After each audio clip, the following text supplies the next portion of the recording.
It started with a routine walk to her rental car. I had just finished a training session in a small city gym off the main strip. My hoodie was soaked, my gloves still hanging from the drawstring, and my patience already wearing thin from a long flight and no sleep.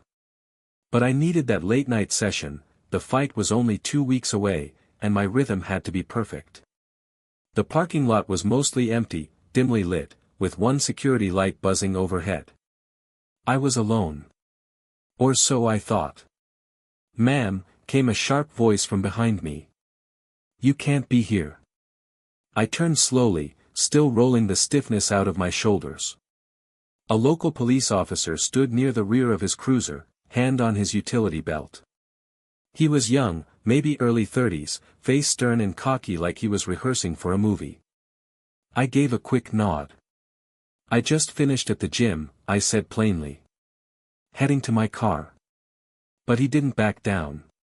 He stepped forward, squinting at me like I was lying. "Got ID on you?" I raised an eyebrow. "What's the issue?" "You're loitering on private property after hours. Gym's closed." "I have a key." "I'm a paying member." "You want me to call the owner?" He didn't answer. Instead, he moved closer, too close, and pointed to the sidewalk. I said, "Step over here. Now." There was no threat in my stance, no attitude in my voice. But his tone told me everything I needed to know. He wasn't looking for clarity. He was trying to make a point. I stared at his hand, still resting near his taser. Big mistake. I didn't move. Not out of defiance, not yet. I just stood there, calm, composed, watching how quickly this situation was unraveling over absolutely nothing. "Step over here," he repeated, louder this time, as if raising his voice gave him more authority. "You don't want to make this harder on yourself." My hands stayed relaxed at my sides. "Harder?" "Officer, I'm not resisting. I'm talking to you. You asked for ID, I can get it. But barking orders at me isn't how you get cooperation." He didn't like that. Not one bit. With a huff, he stepped forward and reached out, not for my ID, but for my arm. That's when I shifted. Not aggressively. Just a subtle turn of the wrist, a pivot of my stance. Anyone who's trained with me knows that movement. It's muscle memory. A calm, practiced repositioning, the kind that makes anyone with experience back off before they end up flat on their back. But this officer? He didn't recognize it. He grabbed my forearm. And that's when his world tilted. In less than a second, I broke his grip, turned him with his own momentum, and gently, but firmly, pinned his wrist against the side of his cruiser. No strikes. No force. Just control. Leverage. His eyes widened, and his other hand flew toward his radio. "Don't," I said sharply. "You're escalating a peaceful situation. Back up. We'll both walk away clean." "You just assaulted a law enforcement officer," he spat. "No. I protected myself," I said, letting go of his wrist. "And I just saved you from a career-ending mistake." He took 2 steps back, adjusting his belt, breathing heavy, but not from effort. From panic. That's when he looked closer at me. The hoodie. The gloves. The cauliflowered ear. The unmistakable posture of someone who knew exactly how to move. Recognition flickered. You're Ronda Rousey." I didn't answer. The silence between us hung heavy in the cold air. He was trying to process it. You could see the gears grinding behind his eyes, rewinding every second of the last few minutes, now laced with sudden realization. I wasn't some random gym rat. I wasn't some out-of-place woman wandering around after dark. I was her. He straightened his stance and quickly scanned the area, as if hoping no dashcam or bystander had witnessed what just happened. His hand, still slightly trembling, moved away from his radio. "Look," he said, trying to change his tone, now a lot less commanding, a lot more cautious. We've had some break-ins around here lately. I didn't recognize you. That doesn't justify grabbing people, I replied, my voice still steady. Or shouting orders instead of asking questions. He nodded stiffly, eyes lowered for a moment. You're right, he muttered. I got ahead of myself. I didn't press it. I wasn't there to humiliate him. I just wanted it to end, with no cuffs, no headlines, no unnecessary drama. But I also wasn't about to let it slide like nothing happened. People make mistakes, I said. But not everyone you meet is going to be as patient or restrained as I was. You ever grab the wrong person like that again, it could go very differently. He swallowed hard. I understand. I took a step back toward my car and opened the door. Just, out of curiosity, he said suddenly, you really could have taken me down, couldn't you? I paused, one foot already inside. Then looked at him squarely. Officer, I said flatly, if I wanted to take you down, we wouldn't be having this conversation. Then I shut the door and drove off, leaving him standing there with a whole new respect for what it means to assess before you assume. The ride back to the hotel was quiet. No music.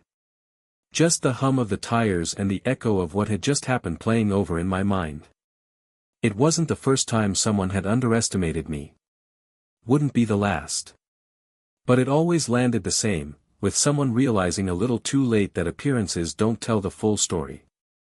In the lobby, the night receptionist gave me a quick nod. Rough night? I gave a half smile. You could say that. Back in my room, I dropped the gym bag by the door, peeled off the hoodie, and stood in front of the mirror. Same face. Same scars. Same fire behind the eyes. But moments like that? They're not just about muscle memory or split-second reflexes. They're about composure. About knowing when to hold back, and when not to. The cop probably went home shaken, maybe embarrassed. Maybe smarter. Hopefully smarter. And maybe, just maybe, next time he'd approach someone with respect instead of assumption. Because strength isn't always about force. Sometimes, it's about knowing you could win the fight, and choosing not to throw the first punch. I thought that would be the end of it. Just another tense moment, de-escalated, forgotten by sunrise. But the universe had other plans. The next morning, I stepped out of the elevator, headed for a quiet breakfast before a media call. As I turned the corner into the hotel lounge, I saw him. The same officer, in plain clothes this time, standing awkwardly near the front desk, hat in hand, glancing around nervously. He spotted me. Straightened up. Walked over. Can we talk? He asked, voice much softer now. I folded my arms. Depends. He took a breath. I wanted to apologize. Properly. Last night. I overreacted. You were right, I made assumptions. And if anyone had done that to my sister, I'd be furious. I nodded once. That's a start. He reached into his pocket and pulled out a small folded note. I filed an internal report on myself this morning. Told my captain the full story. No excuses. I raised an eyebrow. That, I didn't expect. I also requested some community-based training, he added. Stuff we should have had years ago. A pause passed between us. You didn't have to do that, I said. No. I did, he replied. You were in control the whole time. I saw that. And if you'd reacted differently, I'd be the one on the floor, maybe worse. For the first time, I saw him for who he really was, not a uniform, not a badge, not a threat. Just a man trying, maybe late, but trying nonetheless. I extended a hand. Then let's both make sure this doesn't happen to someone else. He shook it, firm, respectful, eyes steady. As he left, I realized, sometimes, the real impact isn't what you could have done in a moment of conflict. It's what you inspire someone to do afterward. I didn't expect the video. But less than 48 hours later, it was everywhere. Someone had filmed the entire encounter from across the parking lot, from the moment he approached me to the second I pinned his wrist against the cruiser. No audio, just grainy footage under a flickering security light, but the body language said it all. The title was Bait, Cop Tries to Detain Woman, Realizes Too Late It's Ronda Rousey, and just like that, the internet exploded. Comment sections flooded with shock, praise, and the usual firestorm of opinions. Some were calling it justified self-defense. Others argued about authority and boundaries.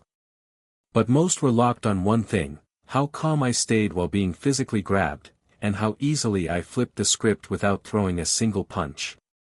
Clips played on news networks. Commentators debated it on podcasts.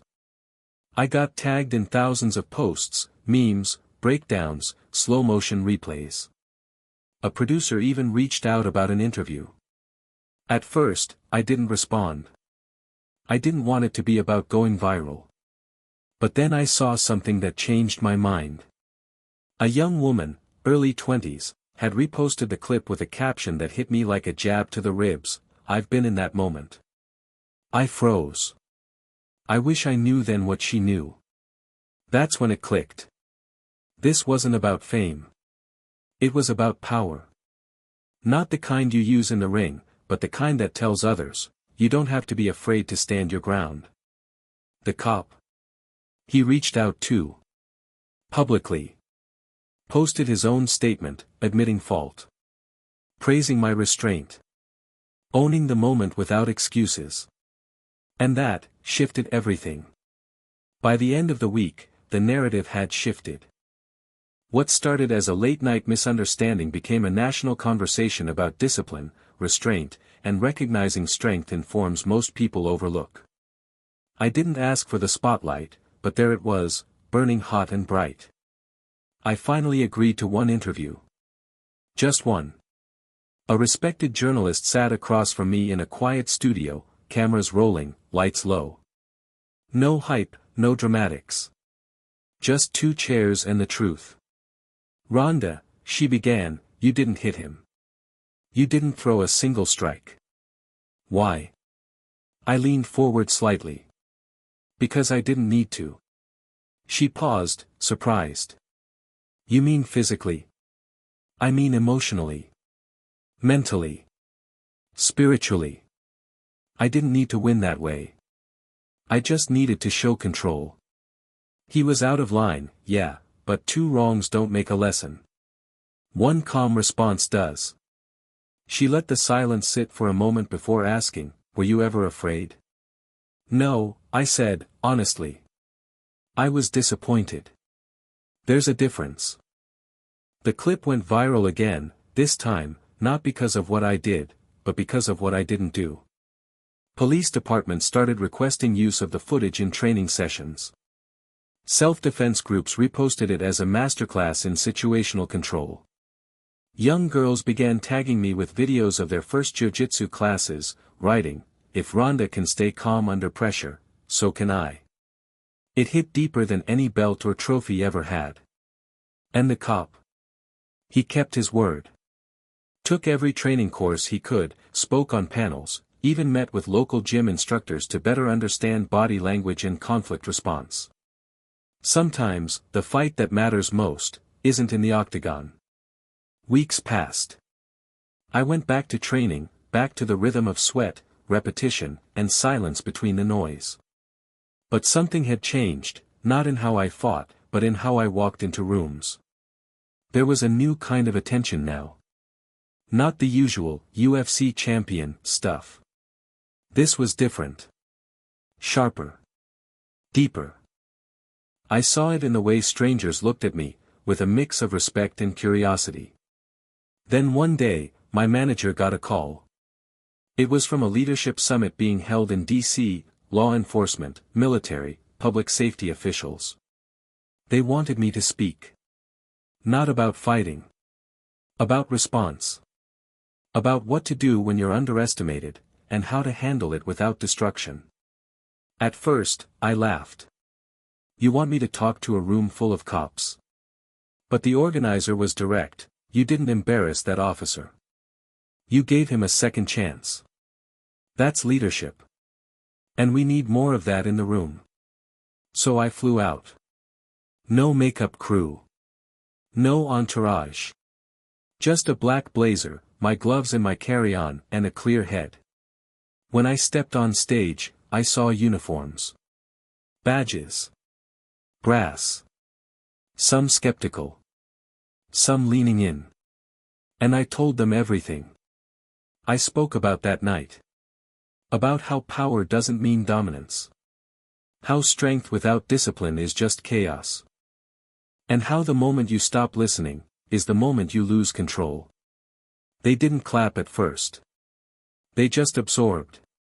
But when it was over, one officer in the front row, older, grizzled, stood and said, I've been in this business 30 years.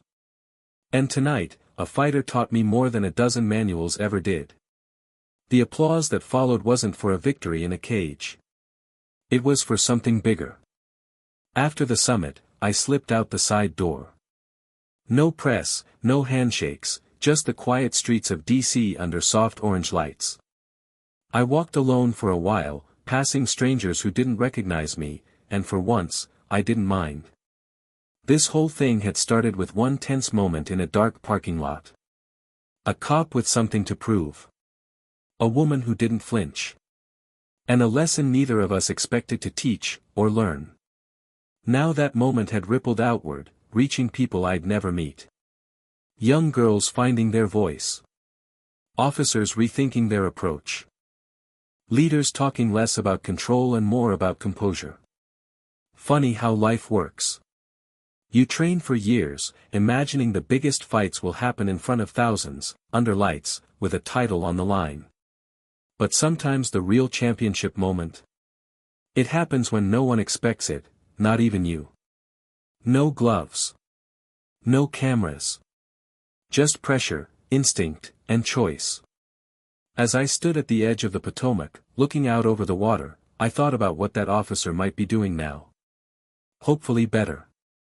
Hopefully changed. Me. I'd be back in the gym tomorrow. Because no matter where the next challenge comes from, the octagon, the street, or a quiet conversation, the mission stays the same: stay calm. Stay sharp. And never let them decide who you are.